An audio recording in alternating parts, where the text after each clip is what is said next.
It's a really fun episode that we have for you today. Our team has talked it over and identified what we believe to be the 6 phases of running a marathon.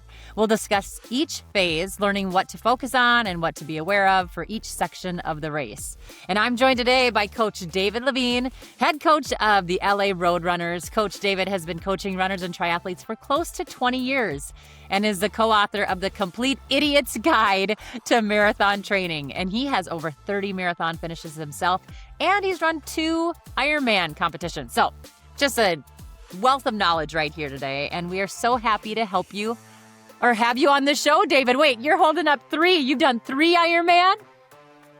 Yeah, I did, 2 different races, Coeur d'Alene twice back in the day when I was in Ironman, and then Wisconsin. Oh my gosh. Yeah. Okay, so he's a 3-time Ironman, excuse me. How are you doing, David? It's in the middle of winter great. here. It's an honor to be on with an Olympian and a great talk show host who is promoting marathoning as yourself. I love it. Oh, well, we're thrilled to have you. You're going to give us all kinds of insight and talk a little bit about LA and all that stuff. But I want to, first and foremost, introduce myself as you kind of helped me do already. My name's Carrie Tellefson. I'm an Olympian broadcaster and your guide to the world of RunDot. We treat the show like any good workout. We'll start with the warm-up question, which we're going to get to soon. We'll settle into our main set conversation and then wind things down by having our coaches answer an audience question from the cool down. So let's get after it, as I like to say. This is the RunDot Podcast, the running show that brings you world-class coaching with every conversation. Let's get started with today's warm-up. Okay, so warm-up question. This one's a good one, David. I want to know what shoe model that's long been retired or discontinued you would like to bring back. You guys sent me these questions in advance, I have to confess. And I really thought about this one. And I thought, God, what shoe model would it? I want to show you something. I grabbed this. I've always been kind of an Asics person. And I grabbed the shoe. Look at the bottom of this. It's like plastic. It's not a pliable shoe. It has no springiness to it. It's not a responsive shoe. It's just a rock. And Asics makes great shoes. It's the sponsor, head sponsor of the LA Marathon we love. I've always gotten Asics shoes, even though I wasn't being paid by them or whatever. The answer to your question, none of them. I swear to you, I love the modern shoes. I like the lightweight. I love the sponginess of it. Some shoes are a little too spongy for me, a little too bouncy. I need a little more control. But I'm sorry. I fail on this question.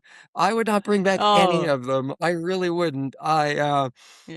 Yeah, okay. I'm sorry. That's kind of what I was thinking too. I'm like, I remember like the Boston because I was an Adidas gal. So I remember the Rotterdams, I think they were, but they were so thin. And I actually wore as big of a flat. That's what we used to call them, racing flats, because we wanted them as flat as possible, basically. I used to wear the heaviest one that was almost to the point of being a trainer. And in my response, I was like, do we want to go back to the early 2000s and basically run in shoes where we all got stress fractures and we could only run 2 marathons a year because of the equipment we were in and the way our bodies broke down? So I'm not sure we want to go back. Yeah. I once heard Dina Castor, I on a podcast or whatever, say that she probably could have broken her own record had she had a modern day shoe, and she's an Asics person. So totally. With the carbon fiber plate and all that. Oh, so it's so I'm cool. with you. Yeah. We don't necessarily need to go back for all. I mean, I like to go back, but I don't know if I need to go back for technology. That's for sure. Yeah. But we want to hear from the audience. We definitely want to open this question up to the audience, and we're going to ask this question on all of our RunDot social media accounts as well. So what shoe would you bring back? Maybe they won't want to bring anything back either, David. Let's go. So before we break down the marathon, I want to hear about your first encounter with the distance. Like, running 26.2 miles is definitely a journey. Most of us can remember that first one, but you've done this for over 30 years. You've been a runner for over 30 years. So tell us a little bit about your first marathon and how to go for you. Well, I'll tell you my first marathon. This is a horrible story. But maybe some people will be able to benefit from this. My first marathon was a total DNF. I had the flu. I had been overtraining. Oh. I really could not stand up. And I thought, geez, if I could just make it to the shower, I'd wake myself up. I'd get to the starting line. I was so motivated. I was so excited by this event, this thing that I was about to do. And I got to the shower and I'm sitting on the floor of the shower, I cannot stand up. I thought, all right, if I can just get into bed and warm up a little bit, I'll be able to get to the starting line. Anyway, I woke up like 2-3 hours later. I turned on the TV set from my remote and I watched the start of the LA Marathon. And then it was like 3 months later, I did my first race in San Diego, the second rock and roll marathon. And that was exciting. I loved that, every minute of it. I was very tearful when I crossed the finish line, But, yeah, and that was just a great moment that I really almost didn't want to end, even though I was exhausted. And, and then I've gone on from there. But, that was actually my first marathon experience, was total sick, lying in bed, not being able to stand up.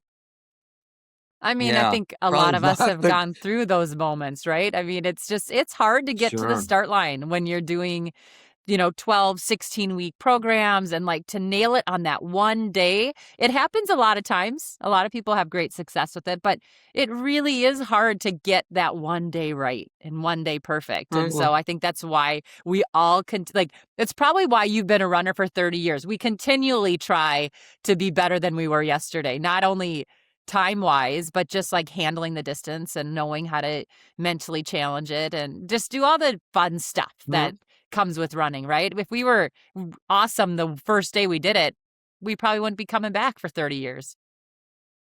I can definitely say my second marathon was a PR. I finished it, so what the heck? That's so awesome. Yeah. Yeah. Do you want to break down this marathon?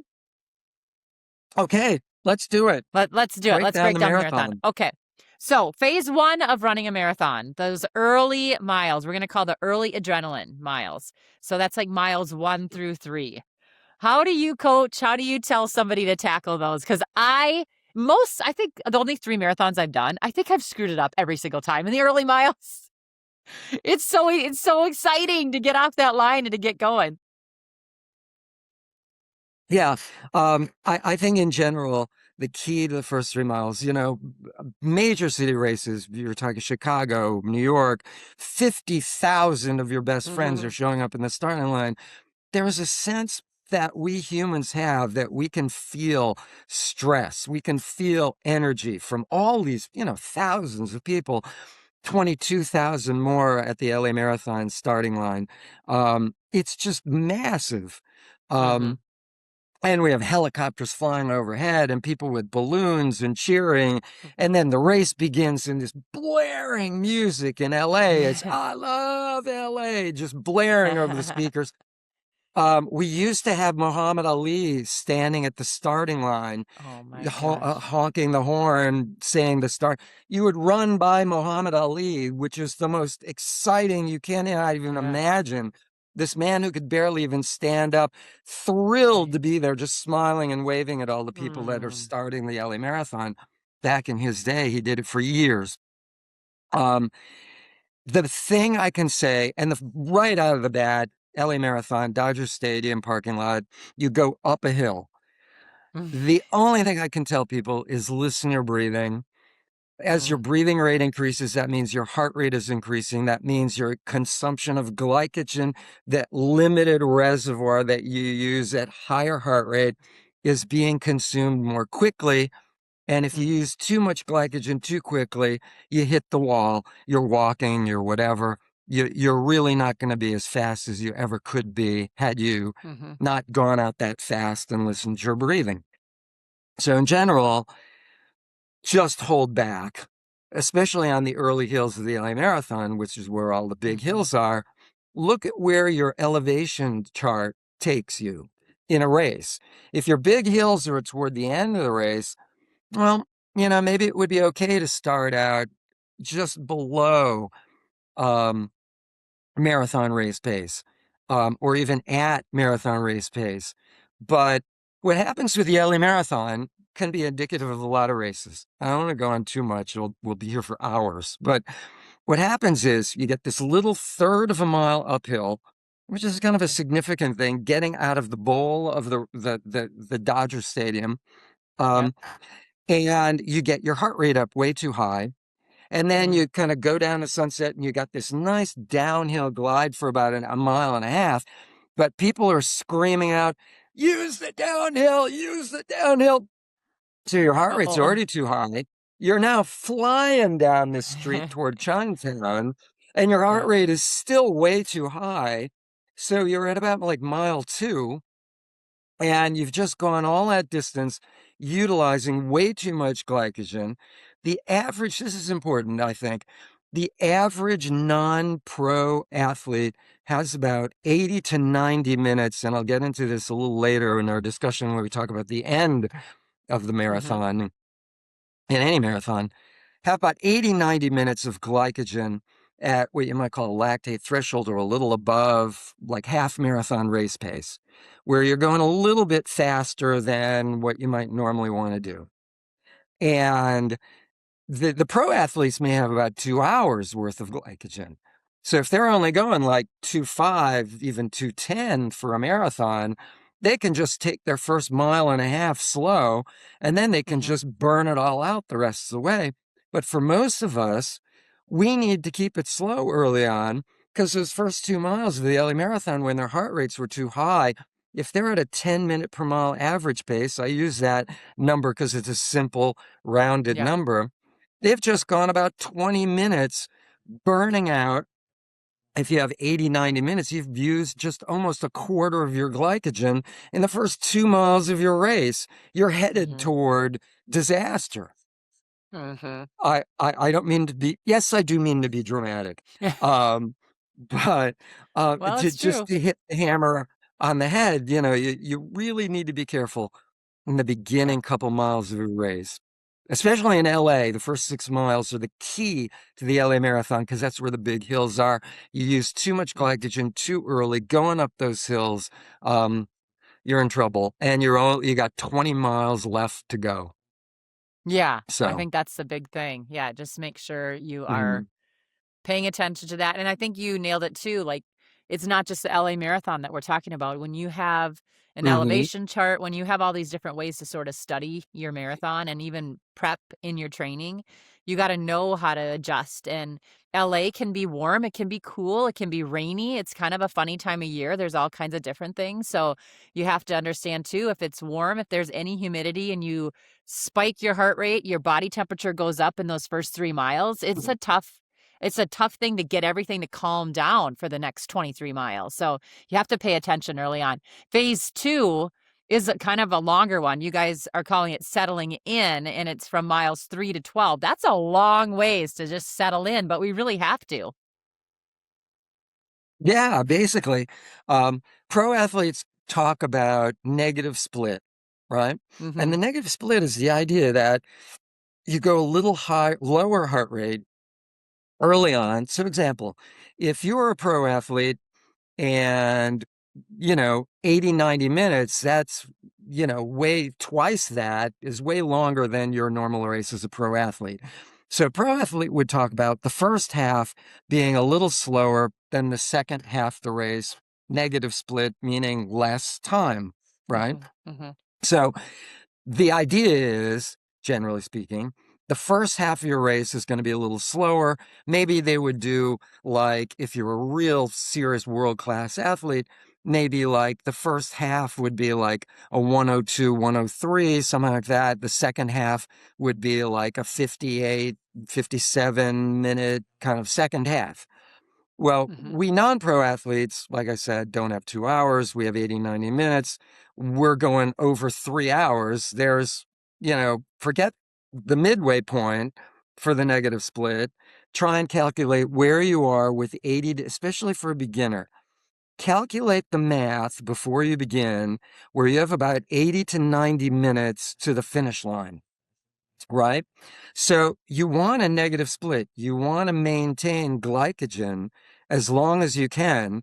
You want to take in more carbohydrate. We do that in the form of gels. Boy, I could go on and on about this stuff. Anyway, we want to take in as much carbohydrate as we can. The average non-pro athlete can take in probably like 65, 66 grams of carbohydrate per hour. Now, a small petite woman or a man may not be able to consume that much. Remember when you were a kid, you ate a box of cookies and it made you sick. You started feeling nauseous. It's the same thing when you take in too many gels, too much carbohydrate, you'll start feeling nauseous. It's the same thing. So you can only take so much in, and you're probably depleting more than what you're capable of taking in through the course of the marathon. So the key is to keep your first, I want to say more than half for our non-pro athletes, more than half, a little bit slower than the latter part of the race. The people who I know who have PRs, personal records, life fastest races, are able to speed up the last several miles of the race. From mile, like, depending on your pace, 16 or 20 or 22, depending on your average pace, with 80 to 90 minutes left to go. If you can take in enough carbohydrate, keep your heart rate low enough that you're not consuming too much carbohydrate too early, that's where you have your fastest race. It's not pushing yourself every minute of the race. Your first half is you're going to gut it through and push yourself. No. You're going to end up walking, which a lot of people do. You'll end up seeing people and I'm not talking power walkers. We have walkers that walk the whole marathon, but they don't look like our walkers. They're just like the Walking Dead. They're out of glycogen. They're out of that sugar that your body needs at higher heart rate. The higher your heart rate goes, which it'll increase and increase and increase throughout the marathon, the more glycogen you consume, the less fat you consume, right? Right now, sitting here, we are consuming some glycogen and maybe more fat. As your heart rate increases, you're consuming more and more glycogen, less and less fat. Fat, I don't care if you're the skinniest Kenyan in the planet, fat is an abundant resource for fuel, all of humans. And carbohydrate is a limited resource, more at high heart rate. Keep your heart rate low, keep consuming as much as you can, up to 50, 60 grams, depending on your size. And if you feel great with 80 to 90 minutes left to go, screw the pace group, forget your friends, just go for it. That's where you're going to have your fastest race. That's where you're going to feel best at the finish line. And we'll talk more about that when we get to the finish line. But there you go. That's the first half of your race, or major portion of your race sets you up for fastest race you can ever do. Yeah. It's so not the that end. second phase. Yeah, that second phase is really like making sure that you're honing in on your carbohydrates, making sure you're getting your fueling, like getting that pacing in, and really kind of like we're calling it settling in to the marathon. Right. Awesome. Okay, the next phase 3 of running a marathon, the middle miles 12 through 14. Now, this is only 2 miles. Well, I guess technically it's 12, 13, and 14, but that's not many miles to have a whole phase of. So what's so important of those middle miles right there? Well, taking an assessment of where you're at, really.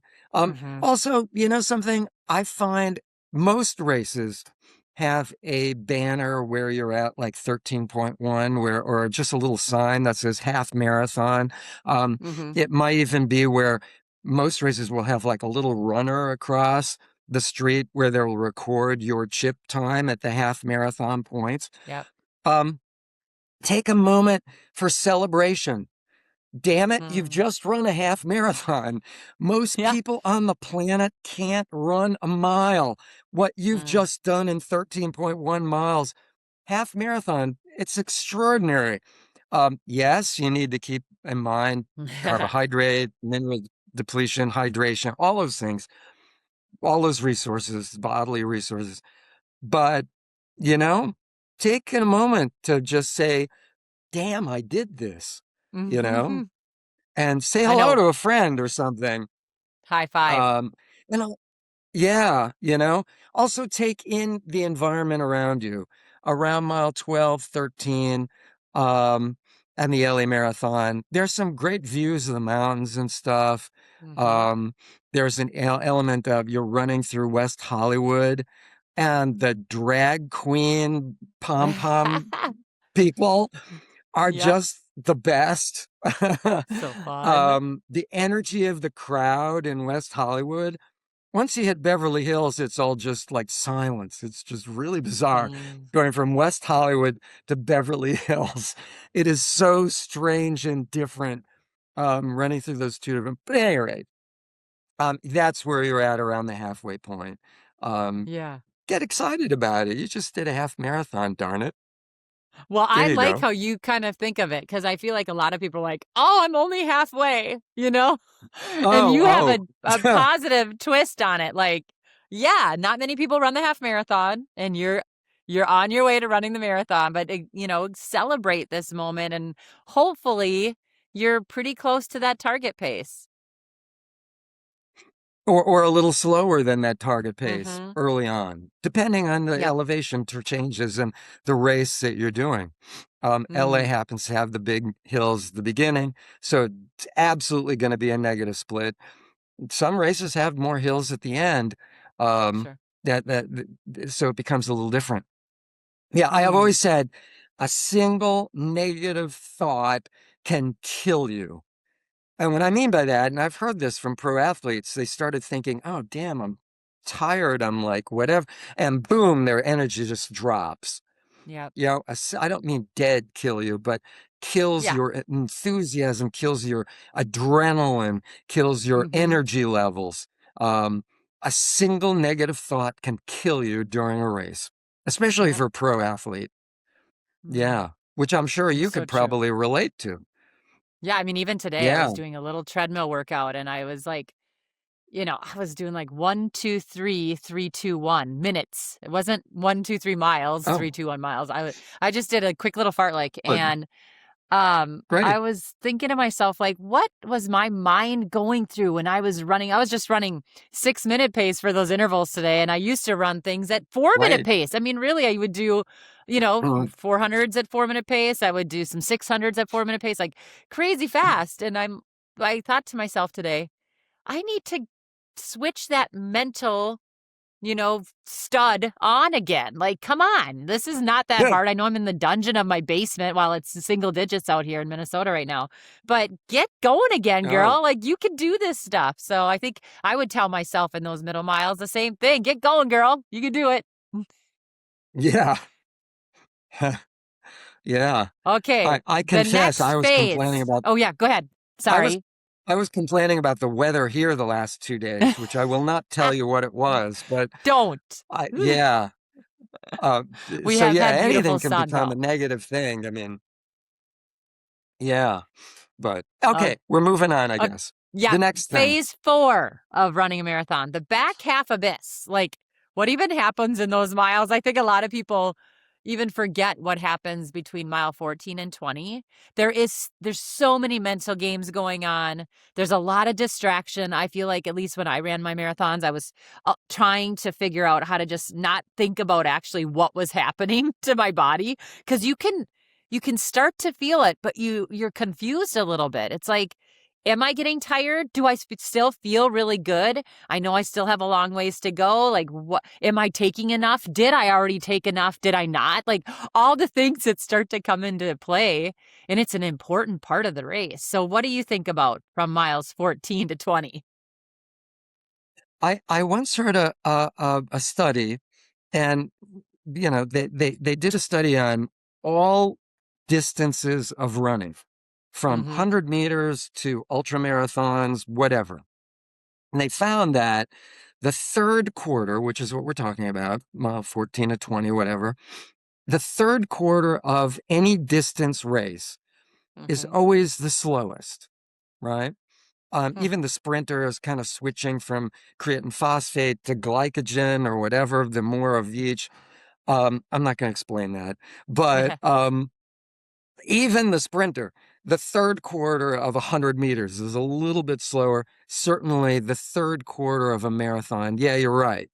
You start getting lost in thought. You're thinking of other things. You're slowing Mm-hmm. down without really thinking about it because you're not as focused. Um, that there is a benefit to following somebody. Mm-hmm. There is a benefit that's to being around people who are very positive or energized. Mm-hmm. Music can help this kind of thing. I once, I once had a runner back years ago when I was this got to be like 25 years ago when I was a pace leader, and this one runner was running with headset on, big headset, and every so often he would just zoom past the group, and then we would catch up to him and zoom past the group. And I couldn't figure out what the hell was going on with this guy because he always kept burning out on Uh-huh. every word. This is just training. And I couldn't, for one day, it occurred to me because he was always, week after week, he was doing the same thing, burning out. Didn't keep up with the group at the end. I finally said to him, as he zoomed by me, I said, "Great song, huh?" And he said, "Yeah, I love it." And I realized, oh my God, That's what he's he's doing. killing himself with the music. Having said that, um, Mm-hmm. yes, music can really help you. It can energize you. It can give you that uplifting feeling. Talking to people, if you're capable of talking, can give you an uplifting thing as long as you're not with somebody who's complaining. Yeah. Um, but be careful it doesn't zoom you ahead too far and burn you out, you know? Sure. Yeah. Um, I remember one day running with a group down an alleyway, and someone said out loud, my knee's starting to hurt. We were like mile 18 of a 20 miler or something like that. Mm-hmm. And my knee's starting to hurt. Someone else, my hip is starting to hurt. And as they said this, my knees started to hurt. I never had this. My hip started to hurt. And somebody else, Uh-huh. my back started hurting. And I finally said, okay, wait a minute. Here's what you do. And this may help people through even the latter part of your race. But I said, I had talked to a yogi, the guy with the turban, the real deal, Mm-hmm. a guy who was a runner who taught transcendental meditation. And I said to him, I said, counting your steps when you run, can that be a form of meditation? He says, Yeah. yeah, absolutely. Anything that has a rhythm to it and a nonsensical, pointless element to it. Mm-hmm. Transcendental meditation, you have this mantra that means absolutely nothing, whatever it is. And he said, counting could do the same thing. Sure. And it can maintain rhythm, right?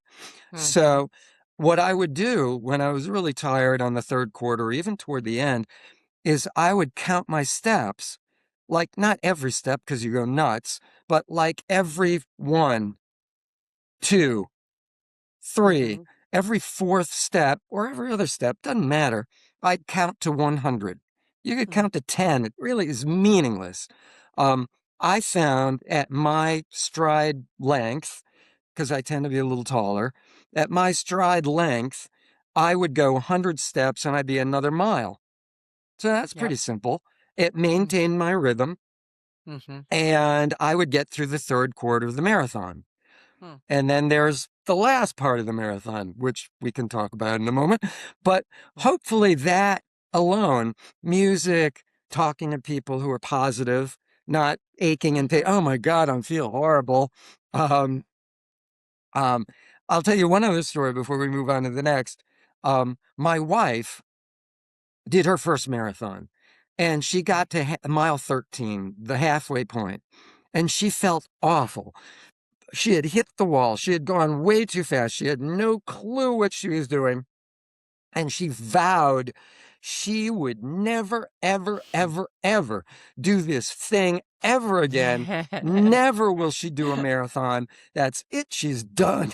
She basically walked to the finish line because, you do blood sugar, you're taking Yeah. carbs, blood sugar will become glycogen. So you can run a little bit because you have a little of that. Then you burn out and then you're walking and running. Anyway, she got to the finish line. Well, I got to tell you, March the 8th, in less than 5 weeks, will be her 120th marathon. Oh my Yeah, gosh. yeah. And so, if you totally screw it up, give it another chance. Yeah. Even if you're dying out there at miles 14 to 20, um, even with the rest of it to go, as she was, she That's lost her running amazing. tab. She had no idea where it went. Just a train wreck. And so, yeah, when you learn a little something about how to do the race and Yeah. training, it can become so much more uh, enjoyable, inspiring, I think is the word, Hmm. inspirational. For So there you go. sure. That's amazing. Yeah. 120 inch and her first one. She was never going to do it again. Yeah. I love Yeah. it. Well, you know what, when you mention how many I've done, it's like, Hmm. big deal, I know. compared to the lady I live with, Yep. Yep. Charlie, my Yeah. husband's done 10 times the amount I have as well, and he won't let me, Oh, forget it. Although I do own the fastest in the house now for a long time. My first yeah. marathon, I missed his PR, and so he liked to tell everyone how much faster he was than me, but I got him. So at least I have that. He's Uh, got way more than me, but at least I have that. Okay, so that well, was phase 4. you were the middle I am a distance middle runner back distance in your runner. I day. am. Yeah, but when you Right. do commentary Yeah. for the marathon, I kind of think you need to run Right. one to know how to commentate on it. So Oh, I've done a few. I'll do another one. Let's great. talk about Yeah. phase 5. So we just went through phase 4, which was the back half of the marathon. The back half abyss is what you're calling it, miles 14 through 20. Now, phase 5 is pushing through the wall, miles 20 through 25. And a lot of times at mile 20, like here at the Twin Cities Marathon, they actually have like a blow up wall. So like you're getting through it, you're like, Hmm. oh, it's starting. It's going to hurt. And then also, I don't know if you've ever run Twin Cities, but that's where the hills start for us. So we're pretty flat until we get to mile 20, Right. and then you really start to climb. So we have it pretty tough there. So yeah, let's talk about miles Hmm. 20 through 25. I've never done Twin Cities. I hear it's an amazing Oh, marathon, well worth yes. You doing. should come. But yeah, I hear like the biggest hill on the course is like right around 2021 or Yeah, something like that. it is. Yeah, It's right yeah. there. And Yeah. and people loathe that hill. They should get City Hall to just shave it down. Yeah, Just get no, rid of it. it goes and then it's not, well, I guess it's probably about a half mile or so. Maybe even more. It might be a mile, but you go and then you got to go again. And then it's a real gradual on summit. So people get pretty ticked off those last few miles of the race. Well, look at Boston is kind of the same with the Newton Hills, Hmm. Heartbreak Yep. Hill being the latter. I think it's about a half mile, also serious Hmm. uphill. Yeah. Hmm. You never know what you're gonna get. Um, so the latter part is really more than anything, like I talked about the beginning, you're throughout the course of your race, you're setting yourself up for the end. I often ask people what I think of as a trick question. And the trick Mm. question is, where do you hit the wall? And the answer is usually like mile 2021. Now, here's Hmm. some science. The average sized person, grant you they're big football players and they're very petite people, the average sized person, maybe like around 150 pounds, something like that, whatever. The average sized person can consume about 2,000 calories, right? Because you're always using resources from food for energy. You do this, you're using resource for food, just moving, right? Hmm. Um, 2,000 calories, pretty much max. Um, the average size person consumes about 100 calories per mile doesn't matter how fast or slow you're going. If you're slower, you're taking more time to get there. If you're faster, you're at higher intensity, right? So the average person consumes about 100 calories per mile. Do the math, 2,000 calories divided by 100 calories per mile, that's 20 miles, right? So if you take in nothing, you could assume, even if you have a low enough heart rate to maintain, utilize more fat than carbs, you're still pretty much going to hit the wall by mile 20, right? 20, 21, somewhere around there. Just math. I mean, there's so much mathematics to this. It is a science. I mean, we love the passion. We love it's 95% mental. You just got to gut through it. But, there really is a science to this. There is a mathematical equation where how you do this, So if you can take in that for average size person, if you can take in about 50, 60 grams of carbohydrate per hour, I gave a lecture the other day. Here it is. Listen to this. This is interesting. Pro ultra marathoners, right, were able to go faster, even though they were not considered to be the fastest on the course. They were able to win an ultra marathon in 2 cases because they were able to take in more carbohydrate than what would normally get us nauseous. So here's one. Western States, 100-mile race, old traditional race, started with a guy whose horse was lame. And he said, I'm going to run this. What the hell? Because there's a horse race. And now it's just a bunch of people running it because this lunatic said, I'm going to run it. My horse is lame. I can't. Anyway, Western States, 100-mile ultra marathon, guy named Caleb Olson turned in the second fastest course record, 15,540 foot climbs on this race. At any rate, he was able to consume 80 to 100 grams of carbohydrate per hour. 80 to 100. Now think about this. A box of cookies, 3 cookies, 3 Oreo cookies is 21.6 grams of carbohydrate. So 80 to 90, you're talking about a lot of cookies, right? Yeah. In terms of sugar, all right? I hope this is interesting to you guys. I don't know. It is interesting. Another woman, Ruth Croft. Talking about Oreos is always interesting. But by the way, eating solids is not necessarily doable on a marathon because this is fascinating to me, at least. Your body diverts blood away from your stomach to your arms and legs that you're using. You need the blood flow for. Yeah.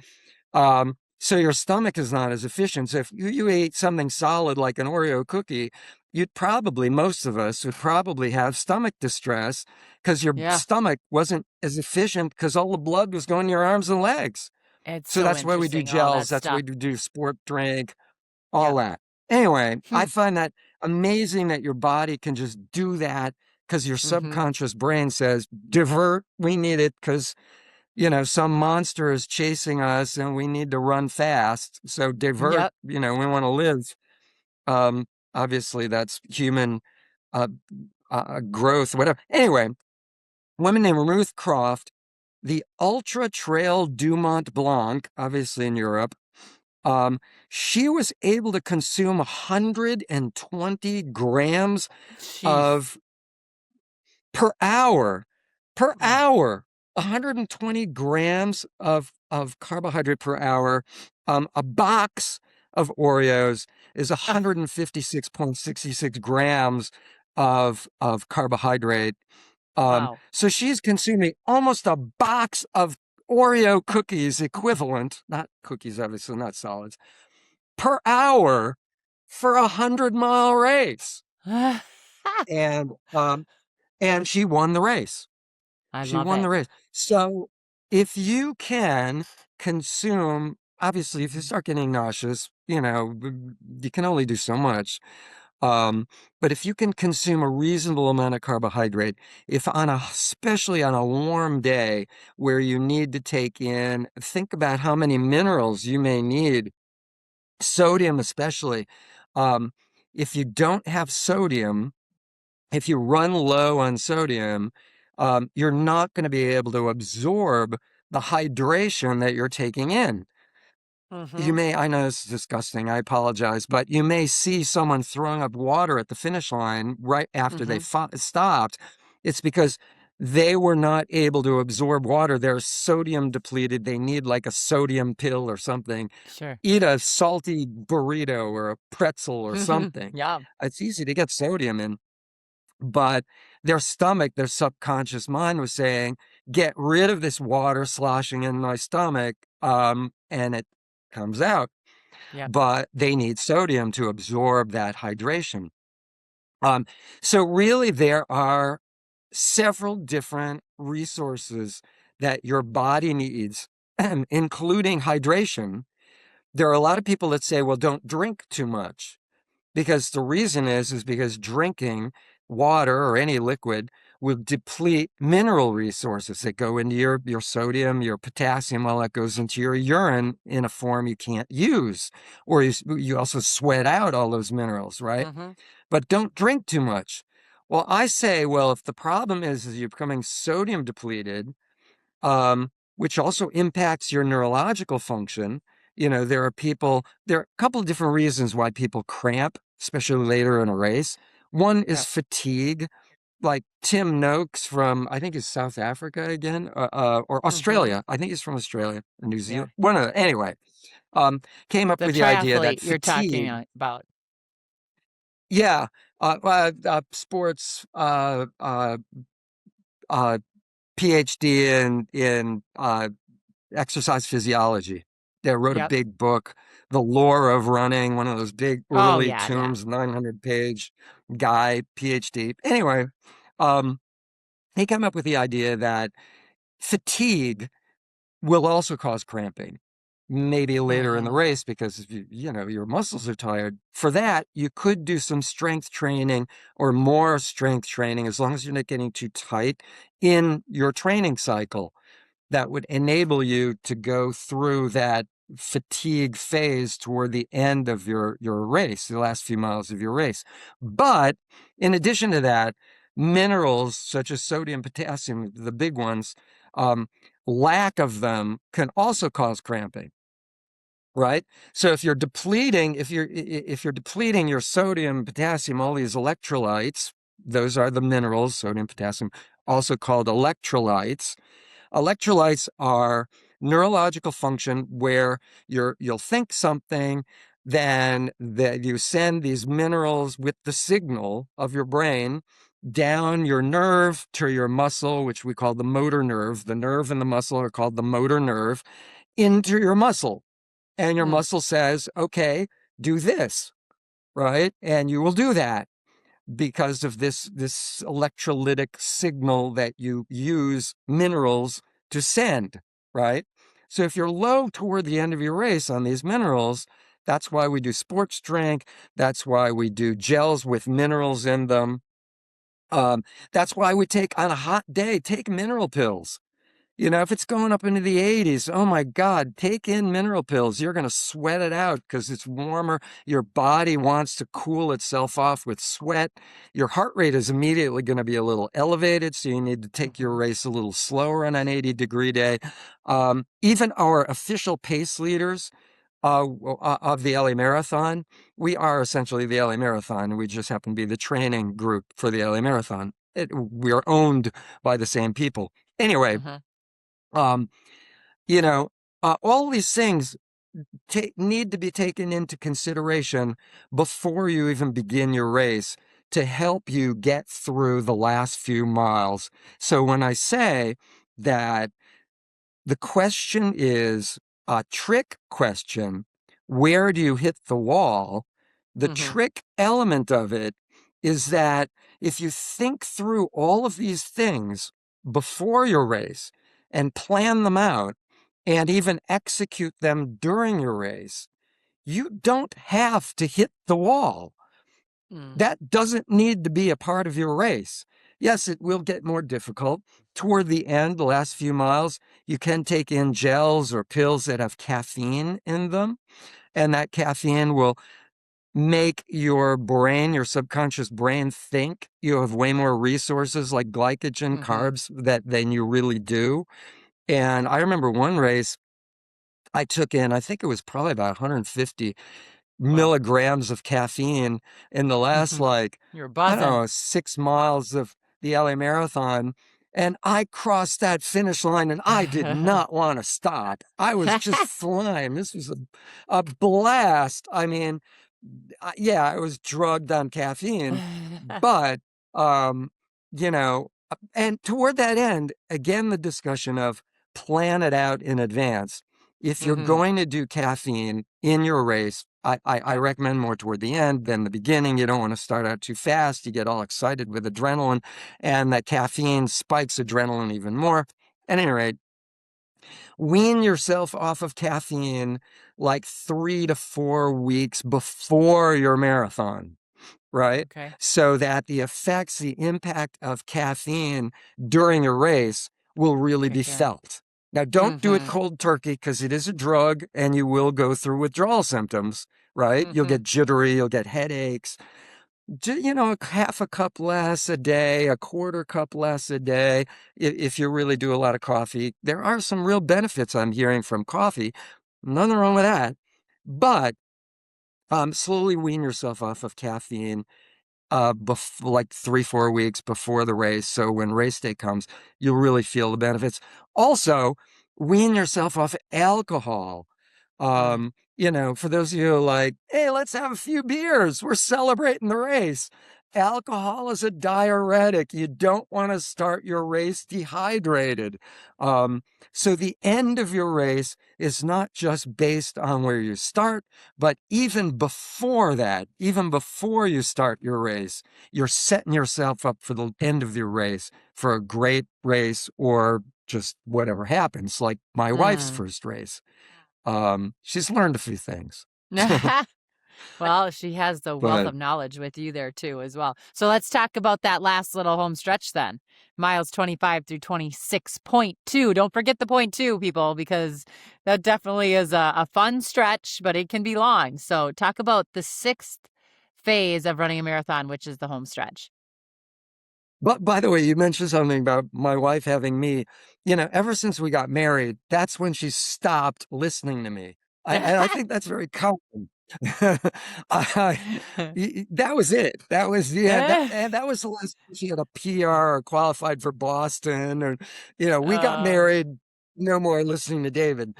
But anyway, but I don't think that's that's another true. story. I will debate that another time. But to the last mile of the race, you know, oftentimes people are the most fatigued the last mile of the race. You can As they use should be, yeah. imagery to help get you through a race. I once heard somebody, psychiatrist, I think it was a psychologist, talking about sports, endurance sports. I think he was talking about triathlon specifically, but it's the same idea. And he said that there was a woman a triathlete, who was really burning out, and she was leading the run. Of course, the run is the last element of the triathlon. And she was leading the run, but she was really slowing down, and they were starting to catch up to her. And suddenly, for no reason at all, she raised her arms out to the side like a bird, right?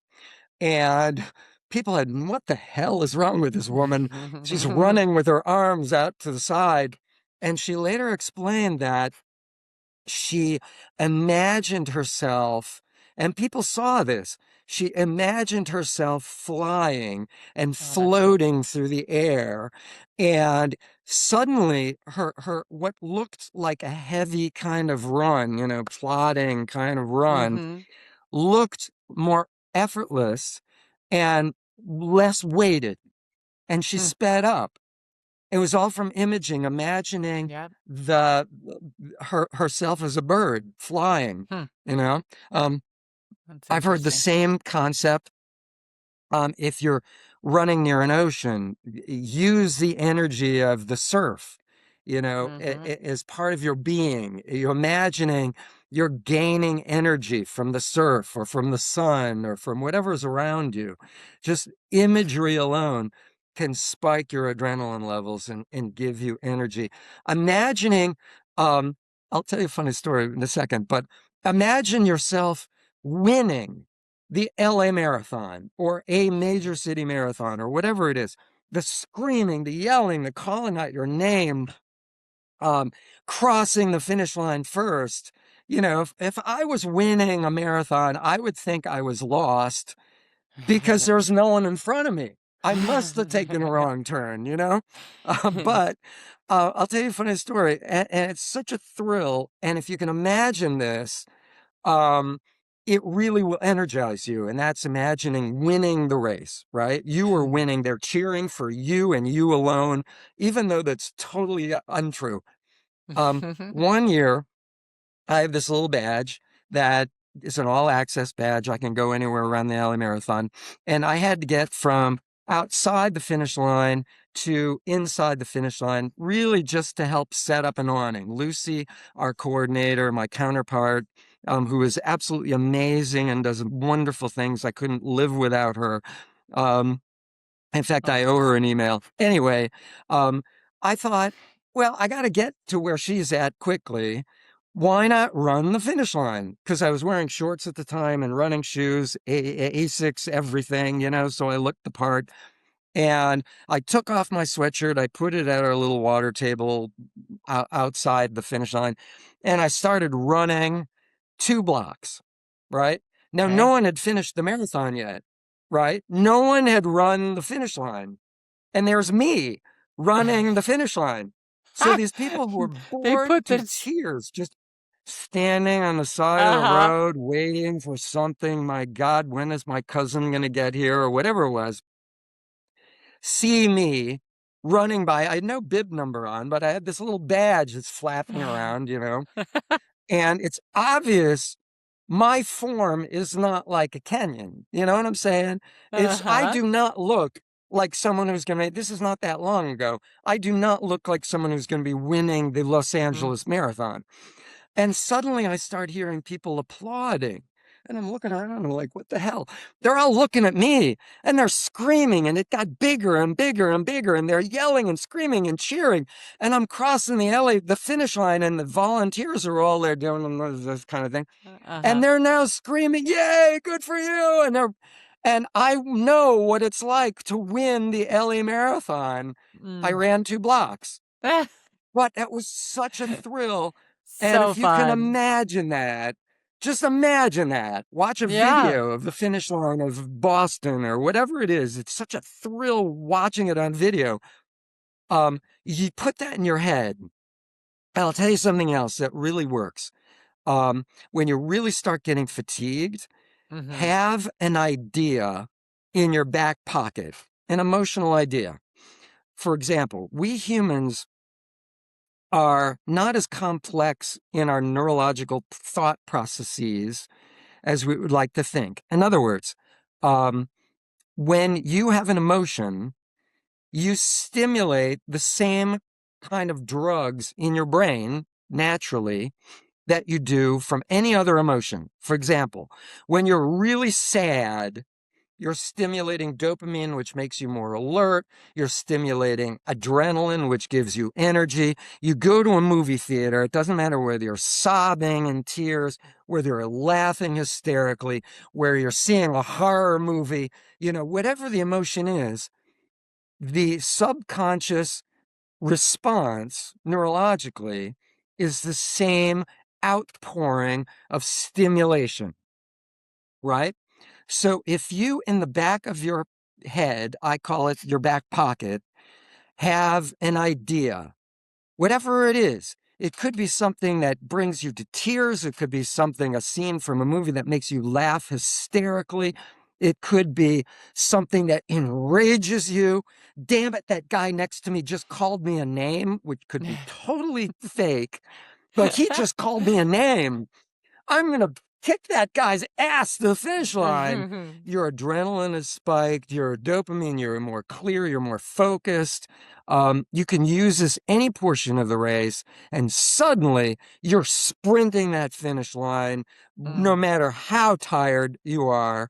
Yep. Your arms come up a little higher, your mechanics can change, your knees come a little higher. You're suddenly going faster than you were before. You're not aware of any aches or pains suddenly anymore, because that adrenaline is going to get you through the same way drinking a lot of caffeine will spike your adrenaline again. Yeah. But this is more cerebral concept, something you can put in your back pocket emotionally, an idea before the race, something that really gets you, the individual, someone when you were like growing up, that boyfriend you loved so much and he just was mean and he broke up with me, that jerk. Oh my God, that's him next to me. Maybe fake, total fake. My God, that's him next to me. Oh man, you're going to kick his ass. So you went from being Absolutely. positive at the halfway mark to now just like all in negativity, going to crush whatever you need to do to get to this finish line. Any kind of emotion you can drum up. There is a 10-foot bear with big claws and fangs chasing you. me I love it. down the street. Any emotion makes you feel that. Go for Well, then it. then I want to know what you actually do to finish or to celebrate your finish. Then at the very end, you've done so many of these already, coached so many of your athletes. What do you say? Like, what's the best way to celebrate this whole feat that you just did? Great. I got to tell you, I have the honor, and I really do think of it as an honor, to stand at the finish line of the LA Marathon. This will become my 6th time doing it. And on the clock, forget the hours in the morning I get there before the race begins. On the clock, I'm there till like 12 plus hours of the race on the clock, right? From when it began. So it's a long day for me. But throughout the day, I watch about over 22,000 people cross the finish line. And I have never been in a theater or any place of my life where I see the extremes of emotion. I mean, tears coming down people's faces. I see people laughing hysterically. I see people hugging each other and crying. I see people enraged looking at their watches, right? Which I think is honestly the wrong way to think about a finish line. You know, even if you don't have a PR, even if you had a slower race than what you wanted, you know, oh my God, just I for a finished second, 2 minutes slow. You be mad for a second, and then you got 24 hours to get over it. That's what I always say. Right. Right. What I always did is I would, because it's the first thing that occurs when you cross the finish line. You walk a few seconds, you recover, your head clears a little bit, and you think about what happens. But you walk up to the people with the medals, and I always bow my head, which is probably an obnoxious thing to do, is make them put the thing over my head, you know, like I'm the King of England or something like that. But it makes me feel really, really proud that I just did this when someone puts a medal over my head and I feel that cloth go around my neck, you know? And there's something about that that just feels so great that I did this. And I can think of nothing in most people's lives that says, I finished something. More than you cross the finish line. You cross the finish line with a specific time. You get a medal saying, I finished this task, right? And in a lot of races, you even get, now it's electronic, you get a digital copy. You even get a certificate of the time it took you to finish this thing, the miles that you ran, 26.2, and that you finished it. You know, most people sit at work and they're doing, you know, more and more. It never ends. There's no finish to what we mostly do. I don't care if it's raising children, the rest of your life, they will be your child. You will always be worried about them. There will be no end to this process of child raising. Same thing with work. There's always one more thing, one more sale, one more contract, one more whatever it is. The finish line of a marathon, it's really a finish. And you can say, damn, I did that.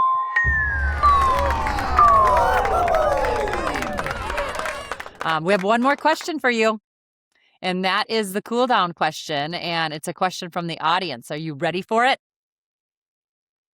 Probably not, but go ahead. Okay. Well, let's hear from Greg. Greg wrote in and he said, I've done some run events before, but never one with pace groups.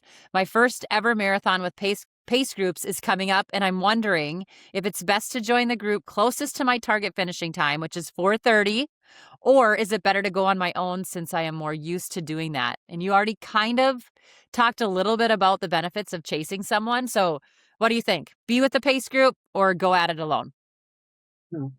Well, I would argue both. You know, even pace groups take hills. Everybody has a different ability. You know, it's an odd thing. I'd like to see a study on it. There's no science in this. I find that women seem to go up hills more efficiently than men. I know that sounds weird. I don't know why that is, but I just see that in training, that where there's a big hill, women seem to get ahead of the group before the men, you know, at any rate, even with a group. So when you're going up a hill during a race, listen to your breathing. If the group is getting a little ahead of you, that's fine. Eventually you'll catch up to them or not. You know, it's really about you, the individual, and your specific ability. This is where you're at in your training executed on race day. But so there is that. On the other hand, we all gain energy from being in like a cluster. We are human beings, are pack animals. We tend to want to run. We benefit from running in a pack. We feel more safe by being in a pack, and the more the people around you, you know, in that group, the more exciting it can be. The more you draft off of them. You'll note Eliud Kipchoge, when he did the 2-hour thing, had people in front of him, and he was kind of in the middle of this triangle. They were all drafting. You know, he was drafting off of them, right? They were kind of breaking the air. You gain a little bit from that, being especially in the middle of the group or even the back of the group. So there are real benefits to being in a group. And also a pace leader, if it's your first time, generally speaking, ask a pace leader what their game plan is. And if their game plan is something like, we're going to put more money in the bank early on, meaning we're going to go out fast, don't do that.